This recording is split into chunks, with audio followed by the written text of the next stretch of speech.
Señor presidente. Ministro.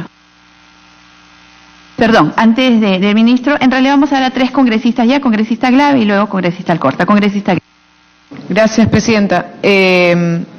Hace un rato creo que el congresista Violeta me pidió una interrupción. Presidenta, me pide una interrupción al congresista Violeta. Congresista Violeta, interrupción, por favor. Gracias, presidenta. Ojalá que esta vez el ministro sí me responda con mayor respeto. Presidenta, el artículo 359C sobre fuentes de financiamiento relata cinco grandes supuestos en realidad que dan lugar al financiamiento indebido. Y no le falta razón al congresista Torres en el sentido de que el origen de una reforma no busca en sí mismo buscar meter a la cárcel a la gente. Lo que tiene que buscar es evitar que se cometan los delitos. Y para evitar que se cometan los delitos, la información es clave, porque la única manera en la que una organización política puede saber si es que puede o no recibir financiamiento o una donación de una persona X es si es que tiene la información suficiente para evitar recibir de las personas de las que no debería recibir. Por eso este tema sobre el registro y el acceso a la información es determinante en este proceso de reforma. Y el congresista Costa tiene razón, dice: hay un registro en Servir, hay otro registro en el Ministerio y un registro del Poder Judicial, hay una ventanilla única. El tema es que al final tiene que haber un solo registro. Es decir, lo que tiene que ser esta famosa ventanilla única, o la que fuese, porque parece que hay que entrar a regular eso con mayor precisión, es que tiene que centralizar toda la información que se requiera para que una vez que uno saca un reporte sobre determinada persona, que debe ser gratuito, de acceso universal, para que yo quiero saber si el señor Gilbert Violeta debe o no debe, si tiene o no tiene determinado tipo de limitación, ponga su nombre, su DNI, e inmediatamente me bote el reporte, y ese reporte tenga, ese documento sea un documento de fecha cierta que restrinja la libertad, que restrinja la obligación, que releve de responsabilidad a la organización política. Entonces, gracias a la congresista Glave por la interrupción. Solamente quería precisar que tenemos que regular que el registro tiene que ser único y que lo que se diga en el registro es de responsabilidad de los funcionarios del Estado. Congresista Glave. Presidenta. En primer lugar, sobre la parte penal, presidenta, pedir que se acumule el proyecto de ley 3741, que es de mi autoría, que está entre los proyectos que estaban pendientes en el Pleno, presidente, y que pedimos que volvieran a la comisión para que también pueda ser acumulado en el debate. Sobre lo que se ha presentado como propuesta de tipificación, en el artículo 359A ya se coloca como un agravante que el aporte sea superior a 20 unidades impositivas. Eso está, como agravante en en el tercer párrafo, presidenta.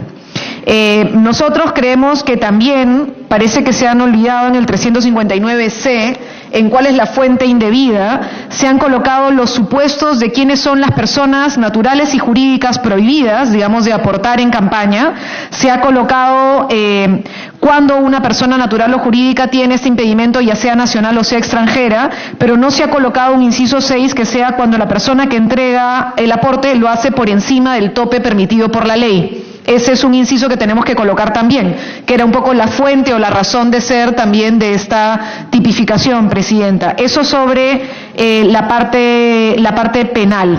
Un segundo punto sobre ese aspecto es que cuando tuvimos las primeras mesas de discusión, tanto aquí en la Comisión de Constitución como en espacios de discusión externos, algunos penalistas planteaban la discusión sobre desde cuándo se vuelve delito. Si no me equivoco, el doctor Caro y el doctor Ugaz planteaban que hubiera un monto mínimo, es decir, por ejemplo, en la tipificación de financiación indebida, en el 59C, se señala y se recoge lo que ya nosotros colocamos en la ley, que es no recibir aportes de personas sentenciadas por tráfico ilícito de drogas, minería ilegal, tala ilegal, trata de personas, lavado de activos, terrorismo o crimen organizado. Eso es algo que en teoría está en la ley de base, ¿no es verdad?, de financiación prohibida. Entonces, si lo recibiéramos de estas personas, se volvería delito, si es que alguno de los partidos políticos lo recibe. Sin embargo, sí es cierto que es muy complicado hacer un recorrido y un pedido de información sobre todo monto. Es decir, los partidos políticos pueden recibir aportes desde 5 soles, 100 soles, 20 soles, 1000 soles, hasta aportes que puedan estar, por ejemplo, por encima de las 2 UITs. Entiendo que la Unidad de Inteligencia Financiera plantea como mínimo de declaración para ver cualquier tipo de movimiento irregular 10.000 soles. Entonces, de repente podríamos colocar, Presidenta, como sugerían ambos penalistas, que la sanción pueda recaer sobre la organización cuando el monto supera los 10.000 soles, porque es el momento en el cual la obligatoriedad de pedir información recae sobre los agentes que estarían, sometidos a algún tipo de fiscalización. Porque si no, tendríamos que colocar a todos los partidos en cada uno de los aportes que reciben, solicitando información para poder recibir información sobre la persona natural que está entregando el aporte. Sin embargo, si colocamos 10.000 soles, que es lo que de alguna manera también coloca en algunos casos UIF, podría ser la manera también de decir, bueno, a partir de un monto relativamente considerable, el partido tiene que solicitar información sobre si esta persona es una persona que puede haber recibido alguna de las sentencias que prohíben su aporte a la política. Luego, Presidenta, tenemos dos preocupaciones sobre el artículo 29 y el 29B en la línea de lo que acaba ya de comentar la congresista Patricia Donaire. Y sí creemos que se estaría cometiendo discriminación, Presidenta, y habría una situación de desventaja muy grande. ¿Por qué, Presidenta? El artículo 29 plantea modificar lo que ya se había aprobado. Los partidos políticos que están acá reciben financiación de parte del Estado. Muchísima plata. Si no me equivoco, son 70 y algo millones en total. Estamos hablando de muchísimo dinero que están recibiendo los partidos políticos que están en el Parlamento. Esta modificación que se está presentando lo que hace es quitar la obligatoriedad que habíamos colocado, que el 50% de ese dinero se vaya a capacitación, cuando la razón de ser de ese dinero era precisamente fortalecer las organizaciones. Y ahí enlazo con lo que dijo el señor Solari en su exposición, Presidenta, que es que los partidos requieren estar en los territorios y se tiene que financiar el trabajo de los partidos en los territorios. Si le quitamos la obligatoriedad a los partidos de que por lo menos el 50% de la financiación pública que reciben vaya a capacitación, y que pueda destinarlo entonces a campaña política, no van a usar un sol, Presidenta, para capacitación, van a gastar absolutamente todo en la campaña electoral, porque es lo que les permite mantenerse en los espacios de poder. Entonces estaría distorsionando la razón de ser de la financiación de los partidos políticos, porque entonces todo el dinero, el 100% del dinero, podría irse a campaña electoral, porque acá lo que se está diciendo es que el partido decida. Entonces sí nos parece peligroso, Presidenta, y sí creemos que es importante que se coloque que por lo menos el 50%, como estaba acá, se vaya a financiación de capacitación. Y el segundo punto tiene que ver con el 29B. Se está planteando un criterio diferenciado para la franja en los medios de comunicación. Uno de los temas fundamentales que además el Parlamento incluyó fue que los partidos políticos ya no puedan pagar campaña en televisión y en radio. Eso es algo que nosotros hemos aprobado en la modificación que hicimos al texto constitucional. Entonces, solo el Estado va a poder financiar la campaña en televisión y en radio. Acá lo que se está haciendo también es una discriminación. Los partidos políticos que, por ejemplo, son nuevos, disputan junto con los ya existentes el 70% de la valla, pero el 30% restante va a ser solamente para los partidos que tengan representación en el Congreso. ¿Por qué, Presidenta? No tiene sentido. Entonces, nos parece que si lo que se quiere hacer es una diferenciación en base a supuestamente lo que la gente quiere o que la gente reconoce, que la diferenciación sea las primarias, Presidenta, y el resultado de las primarias. Si el resultado de las primarias arroja que alguno de los partidos que compitió en el proceso de primarias tiene un porcentaje de preferencia de la población, pues que pueda recibir un porcentaje adicional del tiempo. Pero no nos parece en todo caso que sea como se ha planteado en este momento. Finalmente, Presidenta, no vemos en el texto un tema que tiene que ver con la rendición de cuentas del proceso de primarias. Y ese sí es un tema que creemos que es importante. Es decir, en el tema de financiación política, la financiación pública, hasta donde entiendo, no incluye la financiación de la campaña de las primarias. Quisiera que eso se aclarara también, Presidenta. Entiendo que no. Si es sí, que nos expliquen que sí. Pero si no se va a incluir la financiación de las primarias, evidentemente el proceso de primaria requiere que los precandidatos coloquen de sus propios aportes para poder volverse visibles, digamos, durante ese proceso. Entonces tiene que haber un mecanismo de fiscalización y de rendición de cuentas en el proceso previo, ¿no es cierto?, para que pueda también tenerse claridad de cuántos dineros se están utilizando en las primarias. Gracias, Presidenta. Gracias, congresista Glave, congresista Alcorta. Gracias, presidente. Saludar nuevamente al ministro, el señor Solari, por la invitación. Yo, con todo respeto, yo discrepo de algunos de mis colegas de la propia bancada, ¿no? Porque con la exposición que se hace sobre el tema del financiamiento, ¿no?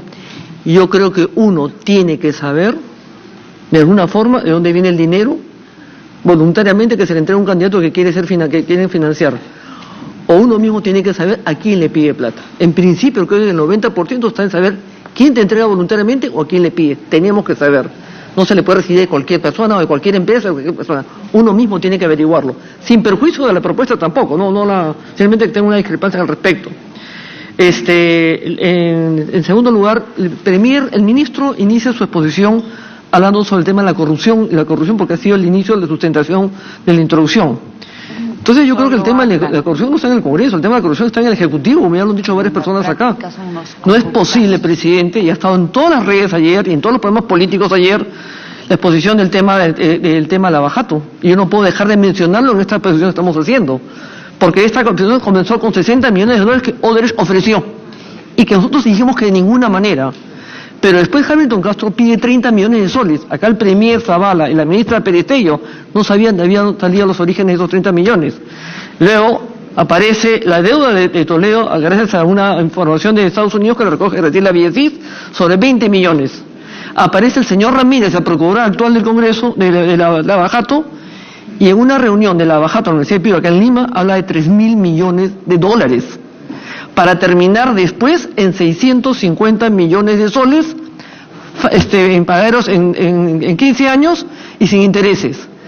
Si solamente el día de ayer ha sido un escándalo a través de los medios de comunicación que Odebrecht está reclamando un reintegro de 550 millones de soles, ¿cómo es posible que nosotros hemos pedido solamente 650 millones de soles en 15 años? Encima hay una delación que no ha sido pues cumplida, porque había una selección de información. O sea, esta comisión Lavajato del Congreso tenía mucha información, ha hecho un buen trabajo. El tema es que de esos 600, de esa situación, presidente, o sea, estamos en una, o sea, se pide una delación, la delación es tú me entregas información y yo te beneficio, pero quien omite información también miente, porque esas son las condiciones. Entonces, acá se ha omitido información, no sé qué tipo de investigación ha habido, aparece un periodista de Ecuador y denuncia toda la corrupción de toda la región y la nuestra. Y según el señor Romero Caro, ha salido ayer en un programa político, la coima hasta ahorita son 80 millones de soles, no son 650 millones de soles. En tercer lugar, entonces el tema de la corrupción, presidente, está realmente que hay que definir el Ejecutivo, porque acá hay una cuestión extraña. La corrupción más grande de la historia de la República del Perú ha sido esta situación acá. Eso va a estar escrito en las páginas negras de este país y de todos los países, pero es indignante, indigno, vergonzoso para el pueblo peruano que estemos en una situación de pedir 650 millones, que yo debería reclamándonos 450 que se les devuelva. Es increíble por la venta de Chavia.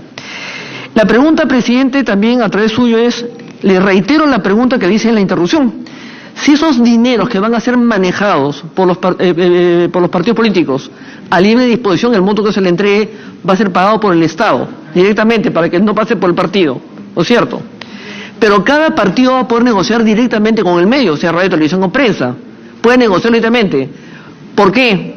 Porque en el tema de la negociación, presidente, los medios de comunicación presentan una tarifa fría, una tarifa impresa, que nadie negocia en ninguna parte del mundo la tarifa impresa, es una presentación. Entonces, porque las agencias, el ANDA, que la gestión de anunciantes, negocia cada uno, en función al monto, al rating, al pago de impuestos por adelantado, al monto de comprar, el tema de la programación, la cabeza de tanda. Hay muchas condiciones para una negociación, porque no todos tienen la misma capacidad de negociar. Se negocia pues a través del rating, de sintonía, alcance, frecuencia. Y BOP es la única empresa en el Perú que mide la sintonía y el rating, es la única. La única, la que mete la cajita en su televisor para hacer que el canal tiene prendido durante largas horas en los diferentes segmentos del día. Entonces, yo pregunto, si cada partido político puede negociar directamente. O sea, ustedes dan un monto, voy a inventar, ustedes le dan 100 millones a un partido X para hacer televisión, radio y prensa. Ustedes lo pagan directamente, perfecto. Pero cada partido puede negociar directamente, hacer su negociación, porque uno puede conseguir mejores tarifas. Ahora hay la tarifa impresa, la tarifa negociada, pero en el medio han construido una tarifa en paralelo para el Estado peruano. Eso no es correcto. Si además hay un porcentaje que es válido del 5% de la comisión. Entonces, claro, existe, es real, válido hace muchos años. Antes era 17%. Entonces, eso hay que especificarlo bien, porque ustedes cumplen con darle a cada partido el monto. Ustedes pagan directamente, pero cada partido puede negociar directamente sus tarifas, conseguir mejores alternativas, mejor posición, mejor grupo objetivo, mejor segmento, mejor rating, mejor punto por alcance. Y lo otro, presidente, para terminar, en el tema esto de los aportes de campaña, yo tengo la discrepancia, porque para mí financiamiento indebido y financiamiento ilegal es para mí la misma cosa. Lo indebido es ilegal y ilegal es indebido, porque estamos hablando de lo indebido, que ya lo han leído acá varios, que es cualquier entidad con derecho público, empresa, propiedad de Estado. O sea, no hay forma, pues, personas naturales que hayan sido condenadas por delitos, personas jurídicas nacionales extranjeras condenadas penalmente, aportes anónimos, las contribuciones de donaciones de personas titulares de derecho real, sin perjuicio del comentario, que es muy válido, y la publicación y la obligación de entregarlo. Yo creo, insisto, que no entiendo por qué han puesto una situación de indebido y lo que es ilegal. Creo que es la misma situación. Y eso es la esencia de la corrupción en este país. La línea que uno tiene que saber discernir qué está bien, qué está mal, qué es legal, qué es ilegal, qué es blanco y qué es negro. No hay grises en estos aspectos acá, para hacerlo transparente y guardar más allá de la esencia propuesta por el propio presidente. Entonces, acá el señor Soler y también habló sobre los problemas desatendidos, ya ha mostrado a la población lo que hay el día de hoy. Entonces, yo no voy a referirme a los problemas políticos que han visto ayer sobre el tema de la población y la pobreza, que es una vergüenza en un pueblo tripartito, a frontera con Perú y Bolivia, con Bolivia y con Chile. La gente se muere, se congela de frío, se congelan, los animales se mueren, no tienen cobertizos. Y un tema, en las fronteras de Bolivia y Chile no pasa ni el aire, están controladas. En Puno la gente se muere de hambre. ¿Dónde está el fondo, la plata del presupuesto de la República que el mes de julio, financiando julio, no se haya determinado para el fondo para el sur? Y termino, presidente, diciendo, es inaceptable que el día de hoy estemos en un problema con el sur, por el tía María, con lo de petróleo. Yo no sé si usted estuvo en la época del Baguazo, estuvimos juntos en el tiempo del Baguazo, me parece, porque la historia se vuelve a repetir, porque fueron desatendidas. La posición del señor Solís es bastante clara, poblaciones desatendidas. Hoy día con un conflicto inmenso que puede desatarse en cualquier cosa que Dios no lo permita. Pero la corrupción no está entre 130 congresistas, presidente, porque acá tenemos que saber también, y hay que saber quiénes fueron los partidos financiados por dineros ilícitos o ilegales o indebidos, y congresistas que también fueron vendidos por los mismos orígenes. Gracias. Gracias, congresista Alcorta. Ministro. Gracias. Sí, recogiendo el aporte dado por la congresista Patricia Donaire y Marisa Glave, en esencia son eso, aportes. Obviamente que perfectamente puede hacer los suyos la comisión al momento de elaborar su predictamen finalmente. Yo comparto la observación que debe adicionarse al 359C como sanción de orden penal a quienes que sobrepasan los topes. O sea, es comprensible de hablar. Lo segundo, y yo le he advertido, o sea, en la propuesta tiene una debilidad que genera algún nivel de desigualdad. En principio, si puede corregirse esto en el diluir del debate interno que se dé en el predictamen, obviamente sería necesario. ¿No? El otro aspecto, yo creo que la corrupción en nuestro país, y perdónenme que haga alusión a la participación de la congresista Alcorta y el señor Neira, no puede dividirnos. No puede dividirnos. Creo que tiene que provocar y motivarnos a sumar esfuerzos. No podemos estar confrontados, o sea, ni hablar. Y creo que eso no. O sea, pareciera ser que estamos tejiendo un mal camino. Al contrario, tenemos que liar esperanzas, expectativas y sobre todo responsabilidades. Yo solamente voy a recoger la cifra dada, señor Neira, por la Contraloría. La Contraloría ha dicho que son entre 12.000 y 15.000 millones anuales por corrupción. Y es una estadística y un informe oficial que ha dado la Contraloría General de la República. Al año. Ya, son cifras frías. Lo segundo, yo no creo que estemos en el momento de calificar o descalificar a quienes integran la Comisión de Alto Nivel. O sea, la Comisión de Alto Nivel ha presentado un producto, el producto lo ha hecho suyo el Poder Ejecutivo, el Ejecutivo ha planteado una iniciativa legal y acá estamos discutiendo eso. Estamos discutiendo una iniciativa legal, en este caso el proyecto de ley 4189. O sea, es el fondo del asunto, ¿no? O sea, es más, muchos de los integrantes de esta comisión han sido invitados a esta comisión, y no solamente a efecto de estas reformas, sino hace buen tiempo vienen siendo citados, obviamente por su conocimiento, de expertise, capacidades académicas e intelectuales. O sea, creo que no estamos en el espacio de estar acudiendo a una descalificación. Lo otro es una pregunta muy puntual de la congresista Alcorta, ¿no? ¿El Estado sería quien da los recursos públicos para la compra de la publicidad? No. El Estado compra la franja electoral. Compra. ¿De acuerdo? Y los entes electorales se encargan de la distribución de los espacios. Porque si no se convertiría en un financiamiento público. Permítame. Congresista Alcorta. Gracias, presidente. Entonces estamos regresando a que el Estado financia, pero solamente compra de franjas.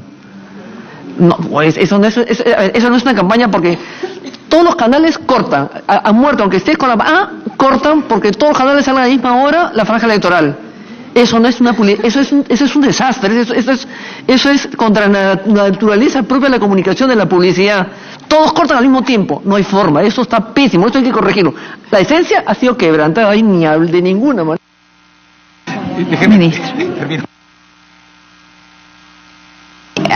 La congresista, interrupción, congresista Melgarejo.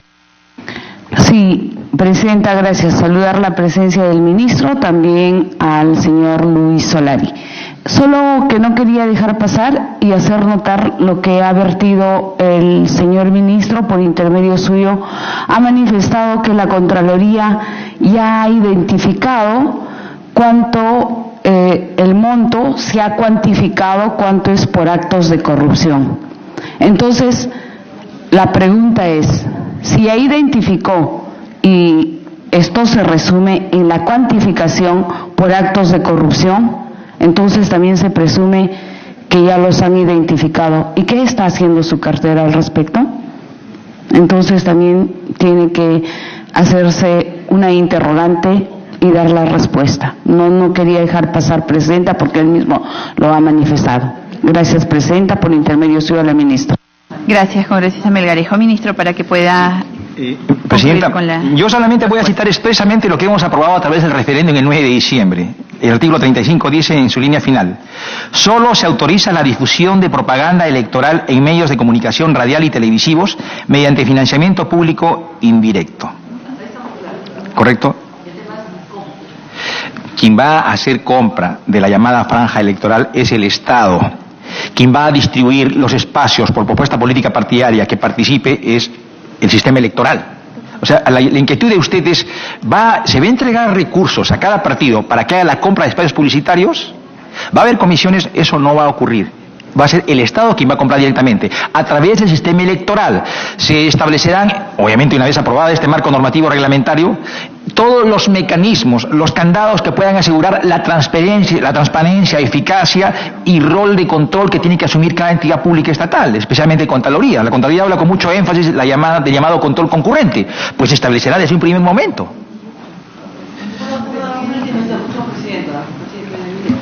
Sí, la congresista Marisol Espinosa está pidiendo. A ver, excepcionalmente y muy breve, congresista Alcorta, luego congresista Espinosa, ¿ya no?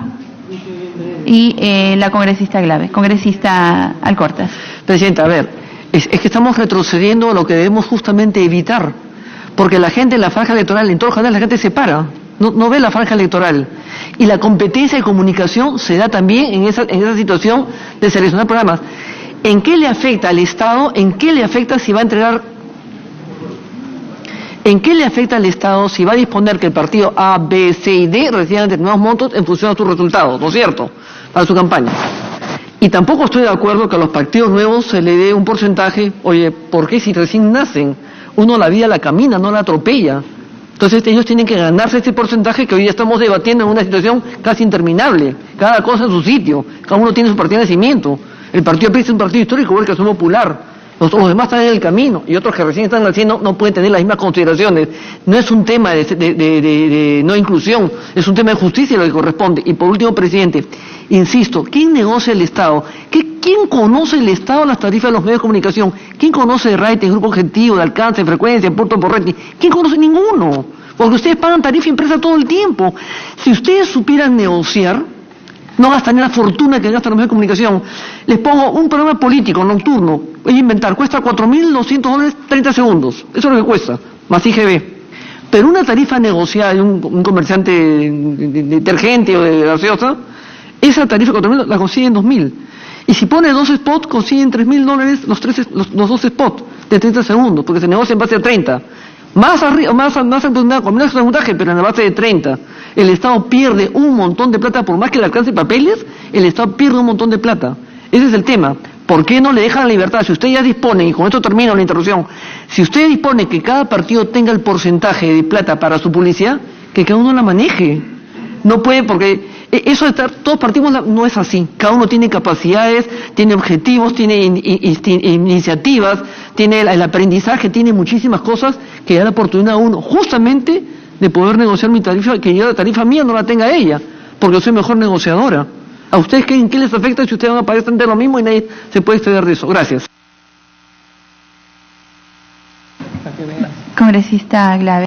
Sí, presidenta, yo sugeriría, se había quedado, presidenta, porque para esa discusión recuerdo que teníamos 2 proyectos de ley, el proyecto de ley del congresista Jorge del Castillo y un proyecto de ley mío, que fue el que llevó al planteamiento de que la financiación sea indirecta a través del Estado para televisión y para radio.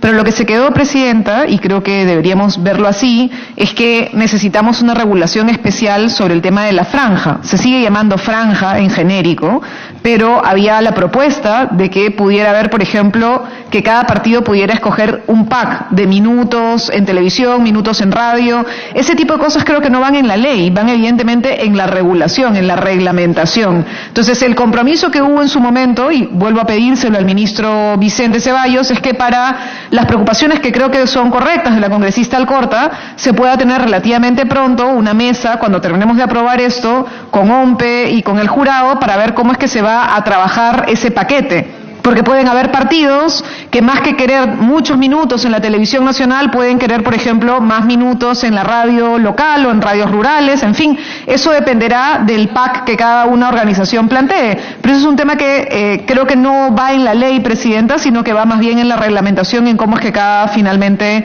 una de las organizaciones opta frente a lo que se pueda generar como un menú de opciones para la entrada a los medios de comunicación. Gracias. Ministro.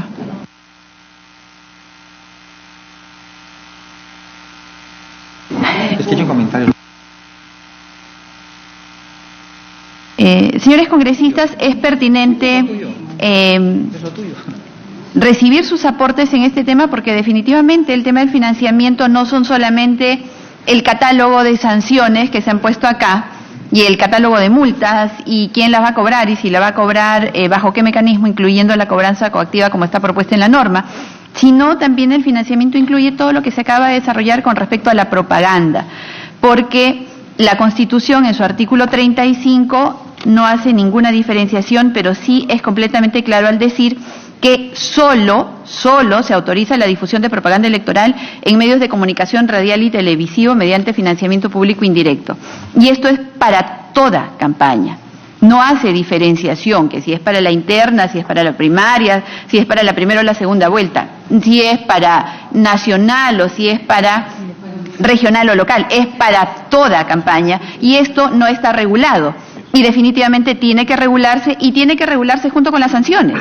No podemos regular de manera aislada. Eso solamente para tenerlo en cuenta con respecto a lo que tenemos como tarea pendiente.